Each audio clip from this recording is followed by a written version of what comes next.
Abdul okay. मनान साहब, 1 साल हो गया है मार्का हक को। इस कॉन्फ्लिक्ट ने पाकिस्तान का इमेज कैसे इनहेंस किया है ऑन अ ग्लोबल लेवल?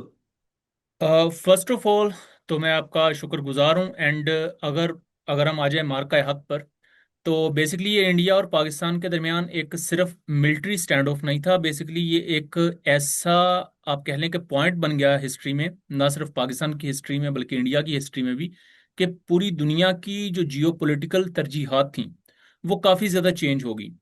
क्योंकि इससे पहले पाकिस्तान को जिस नज़र से देखा जाता था ऑल राउंड द वर्ल्ड, वो बिल्कुल डिफरेंट थी, कि एक ऐसा मुल्क जिसके बारे में इंटरनेशनली और ख़ास तौर पर इंडिया ने अपने मीडिया पीआर डिपार्टमेंट और इवन उनके मिलिट्री के पीआर डिपार्टमेंट्स जो हैं, उनकी विंग्स हैं, उन्होंने ऐसा एक, आप कह लें कि नैरेटिव क्रिएट कर दिया था कि पाकिस्तान इज ऑलमोस्ट नियर, कि ये कोलैप्स कर जाएगी कंट्री, और इसका भी हाल श्रीलंका जैसा होगा, नहीं डिफॉल्ट हो जाएंगे। अब जब मई 2025 में ये क्लैशेस हुए, जिसको ओबियसली इंडिया ने इनिशिएट किया पहलगाम अटैक के बाद, और फिर पाकिस्तान ने जिस तरह रिस्पॉन्ड किया, तो पूरी दुनिया ने उसमें दो चीज़ों को नोटिस किया।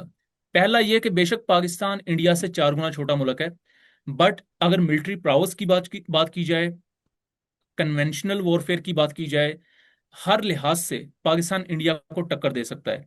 आप एक थर्ड पर्सन के नज़र में भी देखें, तो अगर हम इवन इंडियन क्लेम्स को भी मान लें कि ठीक है जी, उन्होंने हमें नुकसान पहुंचाया, हमने मुकाबले में भी उनको नुकसान पहुंचाया, स्टिल ये पाकिस्तान की टेक्टिकल लेवल पर विक्ट्री इस तरह बन जाती है कि अपने से 4 गुना बड़े मुल्क को डेटर कर देना। और वो चीज़ पाकिस्तान ने की, यही चीज़ थी कि जिसकी वजह से मेरे नज़दीक दुनिया का जो परसेप्शन था पाकिस्तान को लेकर, वो कंप्लीटली चेंज हो गया।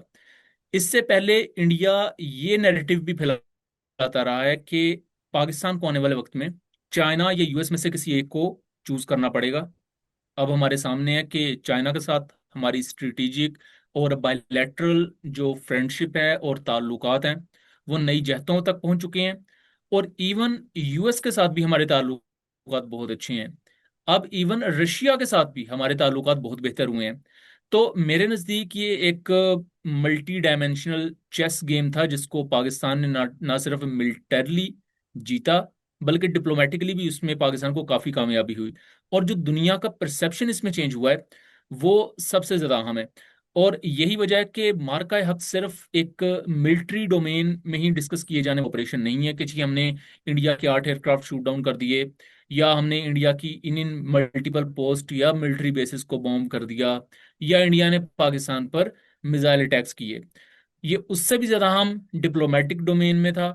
पाकिस्तान का जो एक, आप कह लें कि इमेज था पूरी दुनिया में, वो चेंज जिस तरह हुआ, वो चीज सबसे ज्यादा मैटर करती है। और मेरे नजदीक ये पाकिस्तान की गवर्नमेंट के लिए, पाकिस्तान के जो ताकत के हलके हैं, पाकिस्तान की आवाम है, ये अब उनके लिए आ गए है कि वो इस इतने बड़े इंसिडेंट को या इतने बड़े इवेंट को किस तरह कैश करते हैं, और आने वाले वक्त में हम इससे किस तरह नई राहें निकाल सकते हैं। जी। अब्दुल मनान साहब, इंडिया ने पाकिस्तान पे एकदम से हमला किया without providing the international community any proof. ये क्या इंटरनेशनल लॉ के खिलाफ नहीं है? इस पर मैं आपको दो तीन क्लॉज बता देता हूँ, दो तीन आर्टिकल जो यूनाइटेड नेशन के चार्टर में हैं, जिसमें सबसे पहला जो आर्टिकल है वो है आर्टिकल 2, और उसका चौथा क्लॉज। ये कहता है कि जितने भी मेंबर्स हैं यूनाइटेड नेशंस के, उन्हें आपस में अगर कोई भी इशू क्रिएट हो जाता है, बिकॉज कंट्रीज हैं, कई कंट्रीज के बॉर्डर के इश्यूज हैं, तो उन्हें वो तमाम जो चीज़ें हैं वो आपस में पहला तो बातचीत से हल करनी चाहिए। ये इस आर्टिकल में पहले चीज़ मेंशन की गई है। और किसी भी मुल्क को यह हक हासिल नहीं है वो कि वो दूसरे मुल्क की बाउंड्री को क्रॉस करे या कोई काइनेटिक एक्शन ले।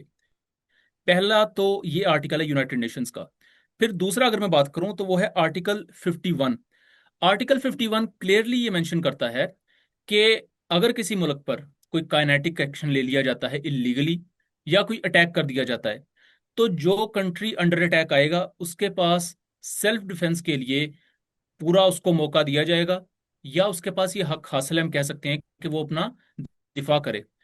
अब इंडिया ने पहलगाम अटैक के बाद तकरीबन 6 मिनट के अंदर ही पाकिस्तान के खिलाफ, या पाकिस्तान के जो कुछ अननोन लोग वो कहते हैं जी कि पाकिस्तानी लोग आए और उन्होंने हमारे लोगों को मार दिया, बहुत अनफॉर्चुनेट इवेंट था, इवन पाकिस्तान ने भी उसकी मजम्मत की।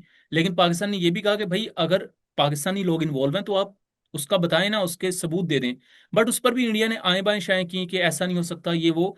और इवन दो इंडिया के अपने पॉलिटिकल फिगर्स, इंडिया के इवन जो कुछ क्रेडिबल जर्नलिस्ट थे, उन्होंने गवर्नमेंट से ये क्वेश्चंस किए कि भाई आप बताएं कि ये लोग पहलगाम की उस जगह पर जहां एक इंडियन आर्मी का कैंप है, एक Indian BSF, then Indian police जो जम्मू एंड कश्मीर की लोकल पुलिस है, इन तीनों की वहां इंस्टॉलेशंस हैं, जहां से आप गुजर के उस तफरीही जगह पर जा सकते हैं। लेकिन वहां वो जो हम कह लें कि आर्म्ड लोग थे, वो किस तरह गए, ये सबसे बड़ा सवाल है अपने आप में। तो इंडिया ने उसके बाद इल्जाम पाकिस्तान पर लगाया, और फिर 6 मई की रात को पाकिस्तान के मुख्तलिफ एरियाज पर उन्होंने अटैक किया। और दो उसमें मशहूर एरियाज हैं, एक बहावलपुर की सुबहानल्लाह मस्जिद, और एक आज़ाद कश्मीर में बिलाल शहीद मस्जिद है। ये दो बेसिक पॉइंट्स थे। इसके अलावा और भी उन्होंने कुछ रेजिडेंशियल एरियाज पर अटैक किया। और ये अटैक छोटी नौयत का भी नहीं था। एक होती है कि आपकी बॉर्डर पर कोई स्कर्मिश हो जाए, एलओसी पर हम स्कर्मिश देखते हैं, और वो इस तरह होता है कि वो चूंकि एक हम कह लें कि डिस्प्यूटेड टेरिटरी है, तो वहां से अगर कोई फायर आएगा तो पाकिस्तान भी जवाबी फायर करता है। तो वहां तक चीजें फिर कंटेन होती हैं। लेकिन यहां अटैक किया गया था इंटरनेशनल बाउंड्री को ब्रीच करते हुए, और वो भी हाईली सोफिस्टिकेटेड वेपन्स को यूज करते हुए, जैसा कि फ्रेंच मेड स्कैल्प मिसाइल्स थे। फिर उसके बाद M777 आर्टिलरी को यूज करते हुए भी कुछ एरियाज को टारगेट किया गया, ड्रोन्स के थ्रू टारगेट किया गया। अब एकदम से जब ये अटैक होता है और उसमें आप इस तरह के सोफिस्टिकेटेड वेपन्स यूज कर रहे हैं, तो पाकिस्तान एयरफोर्स ने भी अपनी टैक्टिक्स चेंज कर ली थी। 2019 में क्या हुआ था कि एक दिन अटैक हुआ है, तो पाकिस्तान ने फिर उस अगले दिन यानी कि 27 फरवरी 2019 को जो अभी अटैक लॉन्च किया था, इंडिया के 2 एयरक्राफ्ट शूट डाउन किए थे, 6 इंडियन टारगेट्स को बॉम्ब किया था। इस दफा पाकिस्तान एयरफोर्स ने अपनी टैक्टिक्स इस तरह चेंज कर ली कि जैसे ही अटैक हुआ, उसी वक्त पाकिस्तान एयरफोर्स के जो फाइटर जेट्स एयरबोर्न थे, उन्होंने उन तमाम फाइटर जेट्स को शूट डाउन किया जिन्होंने पाकिस्तानी एरियाज पर मिसाइल्स लॉन्च किए थे। मतलब एयर टू ग्राउंड बॉम्बिंग के लिए उन्होंने जो वेपन्स यूज किए, उन तमाम जेट्स को शूट डाउन किया गया विद इन 5 to 10 मिनट्स। और इसमें इंडिया के overall initial reports 6 aircraft claim करती हैं, बट लेटर ऑन जो एयरक्राफ्ट इंतहाई ज्यादा डैमेज हो गए थे मिसाइल लगने की वजह से, पाकिस्तान एयरफोर्स के PL-15 की वजह से, वो भी रिटर्न ऑफ हो गए। तो ओवरऑल जो पाकिस्तान ने किल्स परफॉर्म की इंडिया के खिलाफ, वो 8 एयरक्राफ्ट की थी, जिसमें से 4 इंडिया के 4.5 जनरेशन के मोर एडवांस्ड राफेल एयरक्राफ्ट थे। और उसके अलावा बाकी एक SU-30, एक मिराज 2000, एक MiG-29 UPG, और एक Israeli made Heron unmanned aerial system. So ये किल्स उसी रात जब इंडिया ने अटैक किया, तो पाकिस्तान ने भी वो काउंटर में इंडिया के खिलाफ ये किल्स परफॉर्म की। अब अगर इसको आप लॉजिकल बेसिस पर देखें, एज अ थर्ड पर्सन देखें, तो इसमें आपको कहीं भी Pakistan as a aggressive country नजर नहीं आएगा। उसकी सिंपल एज दैट वजह यह है कि ना तो पाकिस्तान ने कोई अटैक इंडिया के खिलाफ इनिशिएट किया, हमला अगर इंडिया पर हुआ तो इंडिया उसको साबित नहीं कर सका। यहां तक के बाद में SCO समिट वगैरह भी हुआ, लेकिन इंडिया ने कभी भी कोई सबूत नहीं रखे कि भाई ये पाकिस्तानी लोग थे, ये हमारे पास सबूत हैं। या आप यूनाइटेड नेशन में जाके दिखाएं कि भाई ये हमारे पास सबूत हैं। जैसे पाकिस्तान के पास इंडियन एजेंट है, इंडियन स्पाई है प्रॉपर, कुलभूषण यादव, उसके अपने बयानात मौजूद हैं कि वो इंडियन नेवी में सर्व करता रहा है। इंडिया ने अभी तक तो ऐसा कुछ नहीं बताया ना, या तो इंडिया बताए। और अगर इंडिया नहीं अभी तक बता चुका, नहीं बता सका अभी तक, तो हमें फिर मान लेना चाहिए कि इंडिया ने यूनाइटेड नेशंस के चार्टर के आर्टिकल 2 की भी खिलाफवर्जी की है, और आर्टिकल 51 को भी उन्होंने नहीं माना। तो इस बुनियाद पर एक न्यूट्रल आप शख्स के तौर पर इस पूरे मामले को एज अ केस स्टडी देखेंगे, तो इंडिया ने यूनाइटेड नेशन के चार्टर की तो धज्जियां खुद अपने हाथों से बखेरी हैं। तो इसमें वो इस बात पर नहीं रो सकते कि पाकिस्तान ने उनका क्या नुकसान किया, या उनका जो नुकसान हुआ फिर वो इस पर रोएं कि ये पाकिस्तान ने अपनी मिलिट्री माइट क्यों दिखाई, या पाकिस्तान ने एस्केलेट किया मामले को।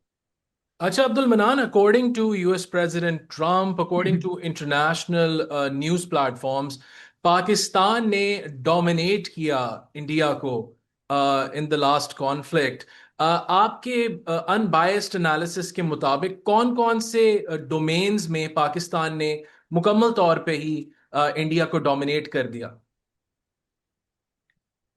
ये आपने बहुत अच्छा क्वेश्चन किया, बिकॉज इसको लेकर क्लैरिटी होनी चाहिए। पहली डोमेन तो आपकी एरियल डोमेन है, उस पर हम बहुत ज़्यादा बातचीत भी करते हैं। बहुत सी रिपोर्ट्स भी आपको मिल जाएंगी कि हमने इंडिया के 8 एयरक्राफ्ट शूट डाउन किए। ट्रंप इस चीज़ को 50 दफ़ा से ज़्यादा क्लेम कर चुका है कि इंडिया और पाकिस्तान के दरमियान सीज फायर ट्रंप कहता है कि मैंने करवाया। और इस जंग में कभी वो कहता है 8 एयरक्राफ्ट शूट डाउन हुए, और रिसेंट रिपोर्ट्स में वो 11 एयरक्राफ्ट की बात भी करता है। अब ये एरियल डोमेन है जिस पर हम बात कर चुके हैं। फिर उसके बाद आती है पाकिस्तान की मिसाइल पावर, जो पाकिस्तान ने यूज किए। फतह 1 और फतह 2 सीरीज के missile system, multiple launch rocket systems India की मल्टीपल एयर बेसिस पर। और वो भी जाहिर बात है, इंडिया ने जो multiple drones, Israeli made drones Pakistan के कई शहरों पर भेजे थे, उसके बाद ये नागुजीर हो चुका था कि पाकिस्तान भी इंडिया के जो हाईली स्पेसिफाइड और हाईली एडवांस जो मिलिट्री बेसिस हैं जहां से ड्रोन्स फायर किए जा रहे थे, उनको पाकिस्तान टारगेट करता। और ये दो बड़ी डोमेन्स हैं, और एक डिप्लोमेटिक डोमेन भी है बड़ी। वो ये है कि इंडिया का ऑफिशियल क्लेम ये है कि कश्मीर का इशू हो या पाकिस्तान या इंडिया का कोई भी इशू हो, उसमें कोई थर्ड पार्टी मीडिएशन नहीं कर सकती। पाकिस्तान और इंडिया के मामले में इंडिया और पाकिस्तान का ये बायलैटरल इशू है। और पाकिस्तान का ये ऑफिशियल स्टांस है, हमारी स्टेट का ये स्टांस है कि कश्मीर इशू में अगर कोई भी तीसरा फरीक मीडिएशन के लिए आता है, चाहे वो यूएस हो या चाइना हो, पाकिस्तान उसको वेलकम करेगा, और उसमें हम मसला कश्मीर के हल की तरफ जा सकते हैं। अब इसमें आप गौर कीजिएगा कि 10 मई की शाम को जब ये सीज फायर हुआ, ये सीज फायर अमेरिका के कहने पर हुआ, तो इंडिया की जो वो एक कई सालों की पॉलिसी थी कि हम किसी का सीज फायर नहीं मानेंगे, उन्हें वो पॉलिसी तोड़नी पड़ी। उन्हें अमेरिका का सीज फायर मानना पड़ा। और उसकी वजह ये थी कि उनकी मल्टीपल एयर बेसिस पर, फिर कई कैंटोनमेंट्स पर पाकिस्तानी मिसाइल्स बरस रहे थे, और उनके पास कोई चारा नहीं था। तो मेरे नज़दीक ये Indian fighter jets shoot down कर देने से या उनकी बेसिस पर मिसाइल मार देने से भी बड़ी फतह पाकिस्तान की है, जिसको ज्यादा डिस्कस नहीं किया जाता। लेकिन ये अपने आप में एक बहुत बड़ी चीज है कि जब से इंडिया पाकिस्तान बने हैं, दोनों मुल्कों का बिल्कुल 180 डिग्री का ही डिफरेंस है कश्मीर इशू को लेकर। लेकिन वो डिफरेंस इंडिया अपनी पॉलिसी खुद तोड़ता हुआ नजर आया, सिर्फ इस वजह से कि वो पाकिस्तान की जवाबी कार्रवाई के सामने शायद घुटने टेक चुके थे, या वो उस जवाबी कार्रवाई को मजीद आगे फेस नहीं करना चाहते थे। तो ये मेरे नज़दीक एक अहम चीज़ थी। चौथी इसमें डोमेन, जिसकी अगेन मैं यही कहूंगा कि इस पर भी बात कम की जाती है, वो है साइबर वॉरफेयर। अब साइबर वॉरफेयर में भी दो मैं किस्मों की बात करूंगा। एक तो है प्योरली मिलिट्री की डोमेन, जिसमें पाकिस्तान ने इंडिया के मल्टीपल सिस्टम्स को हैक किया, यहाँ तक कि राफेल जैसे क्राफ्ट की जो इंटरनल कॉकपिट ऑडियो थी, जो पायलट्स आपस में कन्वर्सेशन कर रहे होते हैं, पाकिस्तान ने उसको दुनिया के सामने प्रेजेंट किया। इंटरनेशनल मीडिया के जो नुमाइंदे थे, जर्नलिस्ट थे, वो बैठे हुए थे, तमाम ने इसको एक्नॉलेज किया। फिर लेटर ऑन फ्रेंच इंटेलिजेंस के ऑफिशियल ने भी कंफर्म किया सीएनएन को कि एटलीस्ट एक राफेल शूट डाउन हो चुका है। बाकियों को वो भी आप कह लें कि इन्वेस्टिगेट कर रहे हैं। और वो जाहिर बात है, फ्रांस भी इस चीज को इसी तरह ट्रिकल डाउन करेगा कि भाई एक अपना नुकसान वो मानेंगे, बाकियों को वो ये कह देंगे जी कि हम इस पर क्या उसे कहते हैं कि अभी अ, इन चीज़ों को डिग इन कर रहे हैं, अभी हमारी इन्वेस्टिगेशन जारी है, और ये इन्वेस्टिगेशन आगे जारी रहेगी। और इसकी जो एक दूसरा रुख है साइबर वॉरफेयर का, यह जिसमें हम लोकल मीडिया को ऐड कर लें, तो हमने ये देखा कि जब इंडिया और पाकिस्तान के दरमियान की ये जंग काफी ज्यादा इंटेंसिटी इख्तियार कर गई, तो इंडियन साइड पर एक पैनिक था, इवन आम आवाम में भी। लेकिन दूसरी तरफ पाकिस्तानी अवाम वो थी जिनके विजुअल्स आए। और रिसेंट जंगों में मैंने दो ऐसी कौमें देखी हैं जिन्होंने जंगों को प्रॉपर इंजॉय किया, ये जिनमें कोई खौफ नहीं था। पहली थी पाकिस्तानी अवाम, मतलब जहाँ ड्रोन्स गिर रहे हैं, अवाम कैजुअली जा रही है। इवन कई ऐसे विजुअल्स भी आए कि वो वीडियोस बहुत ज्यादा वायरल हुई कि आम अवाम गन्स लेकर रेंजर्स के साथ मिलकर वो ड्रोन्स पर फायर कर रही हैं, और ड्रोन्स उन्होंने शूट डाउन किए हैं, और वो भी हाईली सोफिस्टिकेटेड इजरायली ड्रोन्स। और दूसरी मैंने कौम देखी ईरानियों की, जिन पर ये रिसेंटली अभी काफी ज्यादा बमबारी हुई, बट स्टिल वो भी काफी ज्यादा पुरजोश नजर आए, आवाम सड़कों पर थी एंड ऑल दैट स्टफ। तो ये कुछ अहम डोमेन्स हैं जिसमें पाकिस्तान ने एक बहुत ही ज्यादा वाजे मैसेज दिया। और इसमें ना सिर्फ पाकिस्तान की मिलिट्री, बल्कि पॉलिटिकल लीडरशिप, और उसके साथ साथ सबसे बढ़कर जो हमारी आवाम थी, उनके बारे में ये जो एक इनविंसिबल थॉट पूरी दुनिया में गई ना, कि ये वो कौम नहीं है जिसको आप जंगों से डरा सकते हैं। ये वो कौम है जो आपको वंडर्स करके दिखा सकती है। ऐसी सिचुएशन जिसमें लोग घरों में दुबक जाते हैं, ये वो लोग हैं जो बाहर आ रहे होते हैं फ्रंट लाइन पर। अच्छा, आखिरी सवाल की तरफ चलते हैं। आपको पाकिस्तान और इंडिया के जो रिलेशंस हैं उनका फ्यूचर कैसे नजर आ रहा है? अब आप देखें कि हमें fifth generation stealth aircraft China से हम अक्वायर कर रहे हैं। इसी साल हमें मेरा ख्याल है मिल जाएंगे। हम ईरान और यूएस के की प्लेयर हैं उनकी मीडिएशन में। ठीक है। और last but not least, we are one of the most closest partners to the GCC states, one of the closest partners. तो आपको क्या कोई कॉन्फ्लिक्ट नजर आ रहा है इंडिया और पाकिस्तान के फ्यूचर रिलेशंस में? इसमें अहम चीज़ ये है कि चाइना के साथ जो हमारे ताल्लुकात हैं वो आने वाले वक्त में मज़ीद बढ़ेंगे। इसी तरह अगर यूएस की बात की जाए तो यूएस के साथ भी इस वक्त करंटली हमारे ताल्लुकात अच्छे हैं। यूएस के साथ मिलिट्री की डोमेन में भी हमारी कोऑपरेशन बढ़ रही है और सिविलियन डोमेन में भी। लेकिन मैं सबसे पहले चाइना की तरफ अगर आ जाऊं तो चाइना के साथ हमारा एक फ्लैगशिप प्रोजेक्ट है सी पैक। उसमें अब रिसेंटली कई नई चीज़ें भी ऐड की गई हैं जिसे सी पैक का एक न्यू वेरिएंट या न्यू वर्जन कहा जा रहा है। अब उसी तरफ अब उसी तरह एक मिलिट्री की डोमेन में भी एक अहम चीज़ है, खास तौर पर जिसकी बात आपने भी की, J-35। J-35 कहने को एक फिफ्थ जनरेशन प्लेटफॉर्म है, और इस जैसा प्लेटफॉर्म हमारे इंडिया पाकिस्तान के इस पूरे खित्ते में किसी के पास नहीं है। इंडिया और पाकिस्तान, बांग्लादेश, ये जो कंट्रीज की एक लिस्ट हम देखते हैं, इनमें से किसी मुल्क के पास अभी फिफ्थ जनरेशन प्लेटफॉर्म नहीं है। पाकिस्तान वो पहला मुल्क होगा साउथ एशिया के खिते में जिसके पास फिफ्थ जनरेशन प्लेटफॉर्म आएगा। अब ये जो फिफ्थ जनरेशन प्लेटफॉर्म होते हैं इसमें कुछ अहम स्पेसिफिकेशंस और इसकी खासियतें ये होती हैं कि ये लो ऑब्जर्वेबल इनका डिज़ाइन होता है। इन्हें रडार पर जल्दी नहीं देखा जा सकता, बिल्कुल गायब नहीं हो जाते, बट इन्हें देखना बहुत मुश्किल होता है रडार पर। और इसके साथ जो वेपनरी आपको मिल रही है, वेपन सिस्टम्स मिल रहे हैं, वो आपके एग्जिस्टिंग वेपन सिस्टम से भी कई गुना ज्यादा एडवांस्ड हैं। और इवन जो हमारे पास एग्जिस्टिंग वेपन सिस्टम्स हैं, चाहे मैं PL-15 की बात करूं, चाहे मैं एयर लॉन्च क्रूज मिसाइल्स की बात करूं, उनका काउंटर भी इंडिया के पास नहीं है।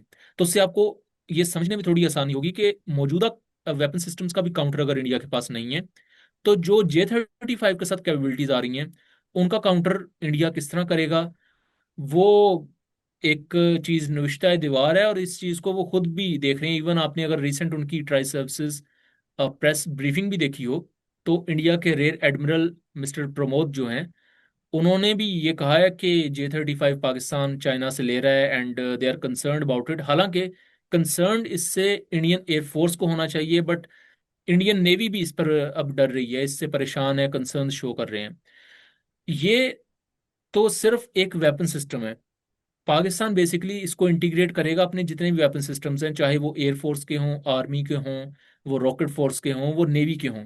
यानी कि लेट्स सपोज अगर J-35 300 किलोमीटर, 250 किलोमीटर दूर एक इंडिया के टारगेट को आइडेंटिफाई करता है ग्राउंड पर अपने एक्टिव इलेक्ट्रॉनिकली स्कैनर रडार से, तो उसकी मालूमात वो पाकिस्तानी रॉकेट फोर्स की किसी कमांड को दे सकता है इजीली, डाटा लिंक के थ्रू। और उसी इंफॉर्मेशन को यूज करते हुए रॉकेट फोर्स अपनी कार्रवाई कर सकती है। जबकि इस तरह की इंटीग्रेशन इंडियन मिलिट्री में मौजूद नहीं है बट पोटेंशियल लेवल पर है। पाकिस्तान की तरह फुली इंटीग्रेटेड सिस्टम्स उनके पास नहीं है। यही वजह थी कि ना वो अपने S-400 को सही तरीका से यूज कर सके सही तरीके से, ना ही वो अपने राफेल्स को यूज कर सके। फिर उसके बाद अगर अमेरिका की हम बात कर लें, तो जिस तरह पाकिस्तान J-35 वो मुख्तलिफ सिस्टम्स चाइना से ले रहा है और कईयों की ट्रांसफर ऑफ टेक्नोलॉजी भी चाइना हमें दे रहा है, वैसे ही यूएस के साथ जो दो चीज़ों पर इस वक्त पाकिस्तान ज़्यादा फोकस कर रहा है। पहली चीज़ तो ये कि हम दुनिया की दो बड़ी स्ट्रेटेजिक पावर्स के दरमियान एक ब्रिज का काम करें। हमारे यूएस के साथ भी ताल्लुकात अच्छे हों, क्योंकि हमारी सबसे ज़्यादा एक्सपोर्ट्स यूएस को जाती हैं। हम बिल्कुल उनके साथ बिगाड़ कर नहीं रख सकते। दूसरा, हमारे पास अभी भी कुछ वाइटल मिलिट्री सिस्टम्स यूएस के मौजूद हैं, जैसे कि F-16 हैं, कुछ यूएस मेड रेडार्स हैं, TPS-77 की अगर मैं बात करूं। तो आप अगर वहां से भी बिल्कुल ताल्लुकात खत्म करके सिर्फ चाइनीज साइड पर जाएंगे तो फिर उनके स्पेयर पार्ट्स रुक सकते हैं, वो भी आपके लिए इशू है। और मॉडर्न पॉलिटिक्स इसी तरह चलती है, जियो पॉलिटिक्स, कि आप सबके साथ अच्छे ताल्लुकात लेकर चलें। और इस लिहाज से पाकिस्तान की जो डिप्लोमेसी है उसकी तारीफ करनी पड़ेगी, बिकॉज हमने रिसेंटली देखा कि पाकिस्तानी मीडिएशन की तारीफ प्रेसिडेंट ट्रंप कर रहे हैं। और इस पर वो बड़े खुश भी हैं, बार बार उन्होंने पाकिस्तानी लीडरशिप की तारीफ की, ईरान ने पाकिस्तानी लीडरशिप की तारीफ की। तो ये यूएस का जो एतमाद है पाकिस्तान पर वो दिखाता है। और यही वजह है कि इंडिया भी इस चीज़ को लेकर बड़ा परेशान नजर आता है कि भाई ये क्यों हो रहा है। तो यूएस की तरफ से भी पाकिस्तान को सिक्योरिटी कोऑपरेशन का कहा गया है। हमारा क्या उसे कहते हैं कि सिविलियन डोमेन में ट्रेड वाइज तो उनके साथ रिलेशंस अच्छे हैं, लेकिन काउंटर टेररिज्म की डोमेन में पाकिस्तान को चाहिए कि वो यूएस को अप्रोच करे कि भाई ये जो अफगानिस्तान में यूएस के $7 बिलियन के वेपन्स मौजूद हैं, भाई इनको आप इनके बारे में कुछ करें, क्योंकि ये वेपन्स अल्टीमेटली जो इंडियन बैक प्रॉक्सीज हैं वो यूज कर रही हैं। बीएलए के जो मिलिटेंट्स मारे जाते हैं, टीटीपी के मिलिटेंट्स मारे जाते हैं, इनके पास M4 rifles, M16 carbine rifles, uh, ये कहाँ से आ रही हैं? ये यूएस मेड वेपन्स वही हैं जो अमेरिका छोड़ के गया है। और उनको अल्टीमेटली खरीदने के लिए फंडिंग कहाँ से आ रही है? मतलब कोई ना कोई तो बाहर से बैठा हुआ है ना, जो इन तमाम चीजों को एक पैराए में लाकर एंटी पाकिस्तान प्रोक्सीज को फंड कर रहा है, उनको इतना इनेबल कर रहा है कि वो आके पाकिस्तानी मिलिट्री पर अटैक करें। तो इसमें भी आपको यूएस की कोऑपरेशन चाहिए। फिर अपनी एयर पावर को स्ट्रेंथन करने के लिए Pakistan US made F-16 block 70s की तरफ जा सकता है। इसको लेकर निगोशिएशंस चल रही हैं, एंड वी होप सो कि इस पर भी हमें कुछ बेहतरी आने वाले वक्त में देखने को मिले।